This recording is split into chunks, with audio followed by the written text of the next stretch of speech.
Hello everyone. दोस्तों, एक बार एक लकड़ी काटने की फैक्ट्री में दो मजदूर काम करते होते हैं। एक का नाम है सीताराम और दूसरे का नाम है रामजीलाल। सीताराम रोज सुबह 10 बजे आता है फैक्ट्री में और 6 बजे चला जाता है। वहीं रामजीलाल 9 बजे आता है और 7 बजे तक फैक्ट्री में रुकता है, कठिन परिश्रम करता है, दोनों लकड़ी काटते हैं। साल बीत गया, उसके बाद उनकी तनख्वाह में बढ़ोतरी का टाइम आया। मालिक ने सीताराम को बुलाया, उसकी तनख्वाह भी बढ़ा दी और उसे बहुत प्रोत्साहित किया। वहीं रामजीलाल की ना तो तनख्वाह बढ़ाई गई और ना ही उसे कोई प्रोत्साहन मिला। इस बात पर रामजीलाल बहुत क्रोधित हो जाता है। पहले तो वो क्रोधित होते हुए सीताराम के पास जाता है और सीताराम को भला बुरा बोलता है मैं तेरे से ज्यादा कठिन परिश्रम करता था, उसके बावजूद मालिक ने तुम्हारी तनख्वाह बढ़ा दी, मेरी नहीं बढ़ाई। सीताराम चुप है, कुछ नहीं बोला सीताराम ने। सीताराम थोड़ा सा चतुर था, उसने बोला आप एक काम करो, यह प्रश्न जाके मालिक से पूछो। रामजीलाल दौड़ा दौड़ा मालिक के पास जाता है, बड़बड़ाता हुआ, क्रोधित होता हुआ मालिक को जाके बोलता है आपने ये क्या किया? मैं तो सीताराम से ज्यादा कठिन परिश्रम करता था, सुबह रोज 1 घंटा पहले आता था और 1 घंटे बाद तक मैं फैक्ट्री में रुकता था।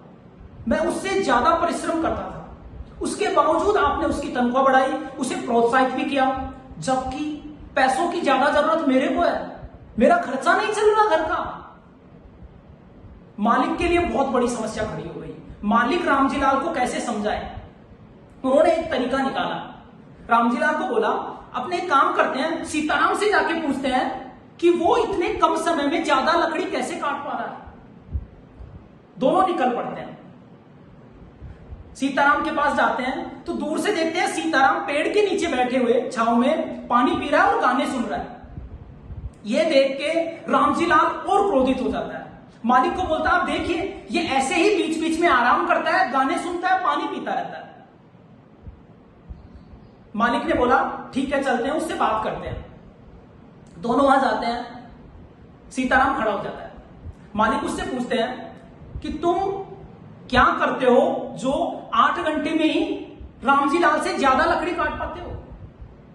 सीताराम ने जवाब दिया मालिक मैं 6 घंटे काम करता हूं और बचे हुए 2 घंटे में अपनी कुल्हाड़ी की धार को मजबूत करता हूं। मैं अपनी कुल्हाड़ी को चेक करता हूं कहीं उसमें जंग तो नहीं लग गई। यही प्रश्न मालिक रामजीलाल से करते हैं, आप क्या करते हो? रामजीलाल बोलता है मैं रोज 9 बजे आता हूं, पूरे दिन भर मैं लकड़ी काटता हूं और 7 बजे फैक्ट्री से चला जाता हूं। आराम भी नहीं करता मालिक, मैं बहुत कठिन परिश्रम करता हूं। जैसे ही रामजीलाल ने यह बोला और थोड़ी देर वो सोचा, उसको बात समझ में आ गई। वो अपनी कुल्हाड़ी की धार मजबूत नहीं कर रहा है, वो उसे चेक भी नहीं कर रहा कि उसमें जंग तो नहीं लग गई कहीं। दोस्तों, रामजीलाल को तो बात समझ में आ गई, लेकिन आपको बात समझ में आई? ये सेम कहानी अपने पे भी लागू होती है। अपनी कुल्हाड़ी की धार को मजबूत कर रहे हैं, नहीं कर रहे? दोस्तों, मालिक के पास जाने की जरूरत नहीं है, ना मैनेजर के पास जाने की जरूरत है। आपकी तनख्वाह कैसे बढ़ेगी, इसका पूरा श्रेय आपको खुद को जाता है। आपको काम करना होगा, अपने आप पे अपनी स्किल्स को डेवलप करना होगा, मेहनत करनी होगी खुद पे, अपनी कुल्हाड़ी की धार को कंटिन्यूस मजबूत करना होगा, उसको चमकाना होगा। मालिक खुद आपके पास आएंगे, मैनेजर साहब आपके पास आएंगे, आपसे पूछेंगे कि आपको कितना इंक्रीमेंट चाहिए। दोस्तों, निरंतर सीखते रहना ही जीवन का मूल मंत्र है। रुक जाना मृत्यु है।